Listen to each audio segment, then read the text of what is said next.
करदम जी के जीवन में सब कुछ अनुकूल है।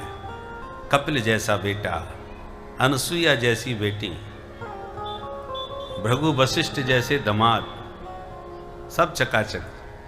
कामक विमान जो कामनानुसार गमन करता है। संकल्प करो कि हमें अमुक जगह जाना है, बस विमान आपके संकल्प से ही उड़ के वहां पहुंच जाएगा।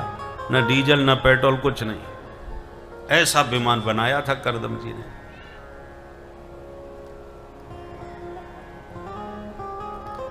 विमान ये अब बने हैं जिसमें हम लोग उड़ रहे हैं, परंतु हमारे ऋषियों ने शास्त्रों में जिन विमानों की चर्चा की है, ऐसे विमान अभी भी नहीं बने।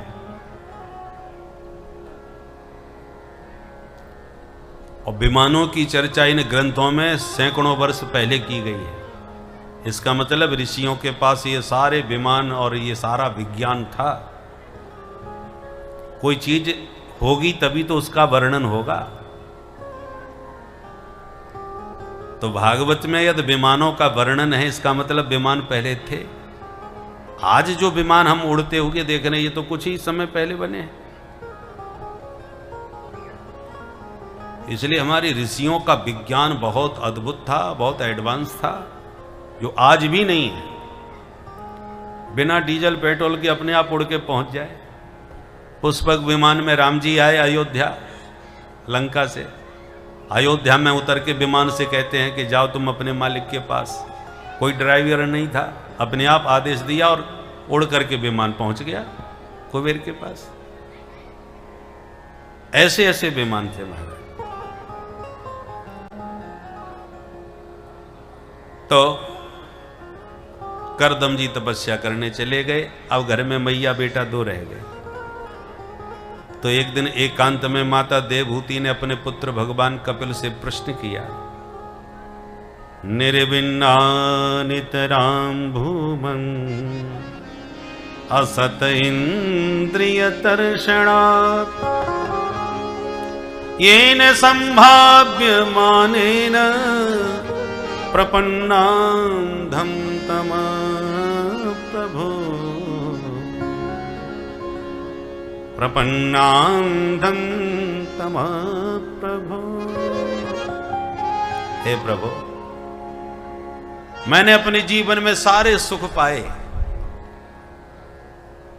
परंतु फिर भी इंद्रियों का विषयों से वैराग्य नहीं हो रहा। फिर भी मेरा मन पूरी तरह से प्रसन्न और तृप्त नहीं है। आत्मा मेरी अभी भी अतृप्त अनुभव करती है। मेरे जीवन में क्या प्राप्तव्य शेष रह गया है, कृपा करके बताइए, मैं क्या करूं?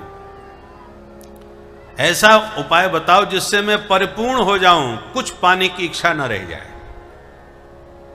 अभी परिपूर्ण नहीं हूं, कमी क्या है ये समझ में आती नहीं है।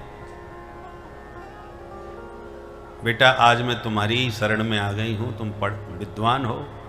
अपने ज्ञान की कोठार से मेरे अज्ञान के वृक्ष को काट करके मिटा दो। तम त्वागताहं शरणं शरण्यं त्वागताहं शरणं शरण्यं तम त्वागताहं शरणं शरण्यं त्वागताहं शरणं शरण्यं स्वभृत्य संसार तरो स्वभृत्य संसार तरो कुठारम् जिज्ञासयाहं प्रकृते पुरुषस्य जिज्ञासयाहं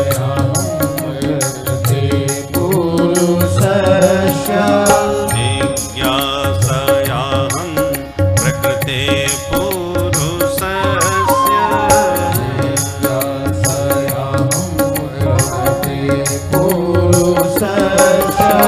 नमा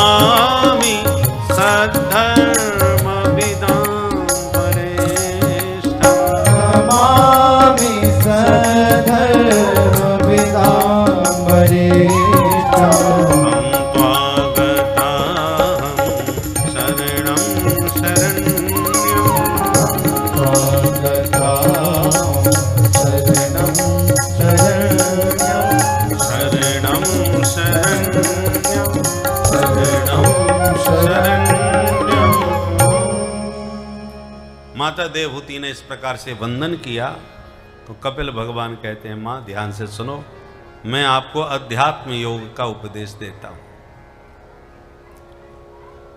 भगवान कपिल कहते हैं, माता जी, जीव के बंधन और मुक्ति का मूल कारण उसका मन होता है। मन जब विषयों का चिंतन करता है तो बंधन का कारण बनता है, और जब भगवान के चरणों के चिंतन में लग जाता है तो मुक्ति का साधन बन जाता है। चाबी एक ही है, इधर घुमा दी तो ताला बंद, उधर घुमा दी तो ताला खुल गया। ऐसी मन की चाबी है, जो संसार की तरफ मुड़ता है तो बंधन, और भगवान से जुड़ता है तो मुक्ति। बंधन मुक्ति दोनों का कारण मन है। गुणेषु सक्तम बंधाय रतम बापुंषि मुक्तये। तो बेटा ये बताओ, ये मन भगवान से जुड़े कैसे? भगवान में मन लगते ही नहीं। भगवान का ध्यान लगाने बैठो तो दुनिया भर की बातें याद आने लगती है। तो कैसे लगाएं मन भगवान में? कपिल भगवान कहते हैं, मां सबसे सरल उपाय है कि जिसका मन भली भांत भगवान में लग गया हो तुम उन्हीं के साथ लग जाओ। जैसे वो लग गए वैसे तुम्हें भी लगा देंगे। तुम्हारा ये कैसे पता चले कि किसका मन लग गया? ऐसे संत की पहचान क्या है? कपिल भगवान कहते हैं, मां केवल साधु का वेशभूषा देख करके ही किसी को साधु न समझ बैठना। वेशभूषा बनाने में तो राक्षस लोग भी बड़े होशियार होते हैं। रावण कितना बढ़िया साधु बन के आया था, कालनेम कितना बढ़िया महात्मा बन के बैठा था, कथावाचक बन करके, और हनुमान जी जैसे विद्वान को अपनी कथा से प्रभावित भी कर लिया। लपेटे में आ गए होते हनुमान जी, वो तो मकरी ने बचा लिया। तो फिर कैसे पता चले समाज में कि असली साधु कौन है, नकली कौन? कपिल भगवान कहते हैं, मां केवल वेशभूषा से ही नहीं, थोड़ा लक्षणों को भी देखना चाहिए। साधु के लक्षण क्या हैं? तितिक्षवः कारुणिका सुहृदा सर्वदेहिनां अजात शत्रव शांता साधव साधुभूषण।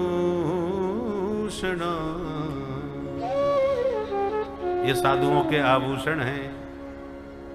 सबसे पहला तितिक्षवः, साधु बड़े सहनशील होते हैं, मान अपमान दोनों में समान। कोई माला पहरा के चरण धो रहा है तो भी ठीक, और किसी ने धक्का मार के भगा दिया तो भी ठीक। ऐसे सहनशील साधु होते हैं। साधु भिक्षा मांगने जाते हैं तो कभी कभी किसी घर से माताएं उल्टा सीधा बोल देती हैं, तो सहन करके चुपचाप चले आते हैं। बूंद अगाध सहई गिर कैसे, बूंद अगाध सहई गिर कैसे, खल के बचन संत सहज से, खल के बचन संत सहज से, खल के बचन संत सहज से, खल के बचन संत सहज से, संत सहज से, सहज से। खल के बचन संत सह जैसे। बरसात ऋतु के वर्णन में गोस्वामी जी ने वर्णन किया कि तीव्र जल की धारा पहाड़ों पर गिर रही है और पहाड़ हरे भरे हो रहे हैं। ऐसे ही तीक्ष्ण वचनों के बाण दुष्ट लोग संतों के ऊपर चलाते हैं। महाराज जी ये क्या 101 नंबर का छापा लगा रखा है, महाराज ये गले में क्या पट्टा सा पहन रखा है। मजाक उड़ाते हैं साधुओं का दुष्ट लोग। पर उन दुष्टों के खल के वचन को जैसे संत हंस करके मुस्कुरा के सहन कर लेते हैं, ऐसे उन तीक्ष्ण जल की धारा का प्रहार पर्वत सहन कर रहे हैं। वर्षा ऋतु में वर्णन है।